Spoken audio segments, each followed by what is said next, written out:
Messrs Health Point, Multi-Speciality Hospital, Blood Bank, 21/1, প্রাণনাথ পণ্ডিত street, Kolkata 7,25,000। এ কিন্তু all operation বন্ধ করে দেওয়া হলো। আমরা আগে যে রেড করেছিলাম তাতে আমরা কিছু কিছু ডিসক্রিমিনেটিং ডকুমেন্টস পেয়েছিলাম, ইনফরমেশন পেয়েছিলাম, সেটা আলটিমেটলি কর্পোরেশন হলো। তো government of West Bengal, department of health and family welfare, directorate of drugs কন্ট্রোলের তরফ থেকে আমরা ফাইনালি ডিসাইড করলাম যে entire operations of this blood bank to B shut down with immediate effect. এখন থেকে ওরা আর ব্লাড এবং ব্লাড প্রোডাক্টসের কোনো রক্তদান শিবির বা সেখান থেকে কোনো রক্ত যদি ওরা গ্রহণ করে থাকে সেগুলো কোনো মতেই কাউকে কোনো রোগীকে দিতেও পারবে না। এমন অবস্থায় বলে রাখি, কিছু কিছু জিনিস আছে যেগুলো হয়তো সাধারণ নাগরিক জানেন না।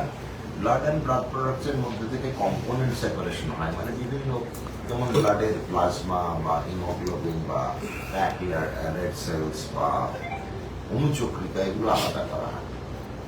এর মধ্যে ভারত সরকারের নিয়ম অনুযায়ী প্লাজমা পার্টটা, যেটা অনেক সময় কাজে লাগে না, খুব কম সময় রুগীকে দেওয়া হয়, সেই প্লাজমা পার্টটা তারা কোম্পানিদের সেল আউট করতে পারে। সেখান থেকে অ্যালবুমিন তৈরি হয়, কিছু ব্লাড ফ্যাক্টরস বার করা হয়, সেটা কিন্তু নিয়ম মেনে। তো আমরা দেখা গেল যে এগুলো যখন বিক্রি করা হয় তার জন্য নিয়মাবলী আছে, কখন কে কাকে বিক্রি করতে পারে এবং সেই নিয়মাবলী অনুযায়ী চলতে পারবে। যদি কোনো সময় দেখা যায় যে আমরা সেই নিয়মাবলীগুলো মানা হয়নি, সরকারও বিক্রি করে অনেক সময়, সরকারের নির্ধারিত রেট আছে, ভারত সরকারের নির্ধারিত রেট আছে, প্রত্যেকটা স্টেটে বা রাজ্যের আলাদা নির্ধারিত রেট আছে।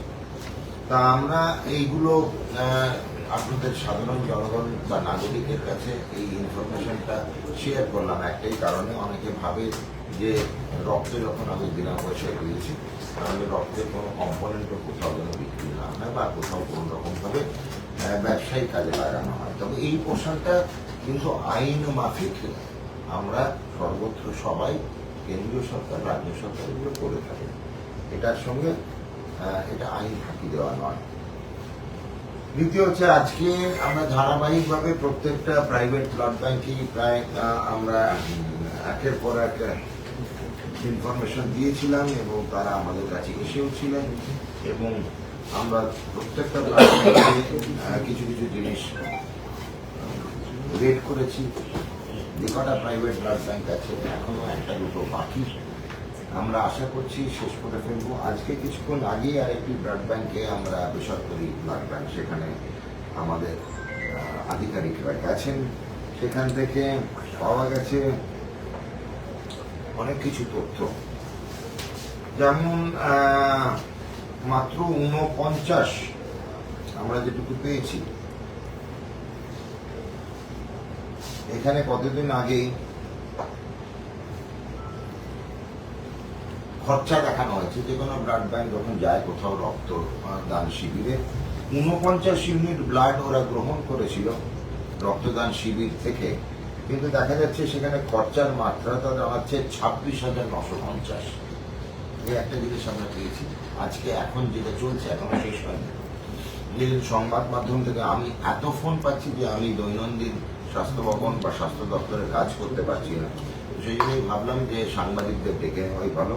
প্রথম জিনিস হচ্ছে, 49টি ইউনিট রক্ত যেখান থেকে গ্রহণ করেছিল এই ব্লাড ব্যাংক, যেখানে বেসরকারি প্রতিষ্ঠান, যেখানে এখন চলছে, রেটটি কিন্তু এখনো চলছে, সেখানে 26,950 খরচা হয়েছে, যেটা অত্যাধিক।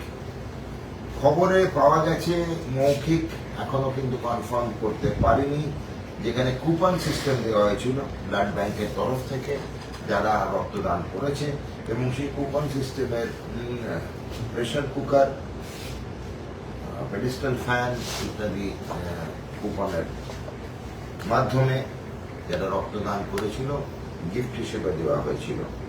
কিছু কিছু দেওয়া যাচ্ছে যে অর্গানাইজার, যেমন শ্যামপুকুর স্ট্রিট সার্বজনীন দুর্গোৎসব কমিটি, কিছু কিছু জায়গায় আমরা নথিতে পাচ্ছি যে ফ্রি বলে লেখা আছে, তাতে লেখা আছে যে Sujit Bose free, Tapas Chatterjee free, Somshankar Raut free. তো এই রাজনৈতিক ব্যক্তিত্ব যারা আছে একই নামের, হতে পারে তারা, নাও হতে পারে তারা, কিন্তু তাদের সম্বন্ধে ফ্রি জিনিসটা কি, তাদের জন্য কি দেওয়া হচ্ছে, সেগুলো আমাদের চিন্তার ব্যাপার। থ্যালাসেমিয়া রোগীদের জন্য আমরা বেশিরভাগ এক্সপেক্ট করি, থ্যালাসেমিয়া রোগীরা প্রায়ই রক্ত গ্রহণ করেন, রক্ত ট্রান্সফিউশনের দরকার হয়।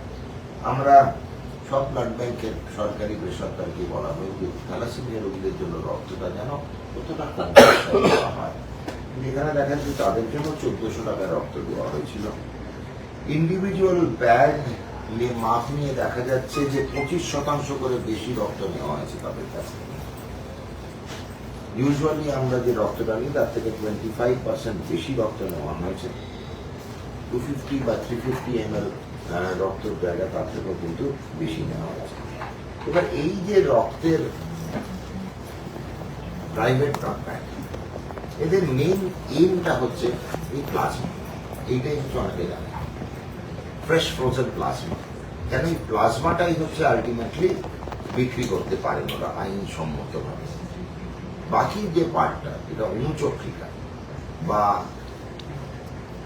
ব্যাক রেড সেলস, যেটা লোহিত রক্তকণিকা বা আরবিসি কনসেন্ট্রেটেড, সেটা কিন্তু কেউই কোনো ব্লাড ব্যাংক বিক্রি করতে পারে না, বিক্রি করার মতো জায়গায় নেই। বাংলা হান্টের আরও খবর দেখতে নজর রাখুন। বাংলা খবর মানেই বাংলা হান্ট।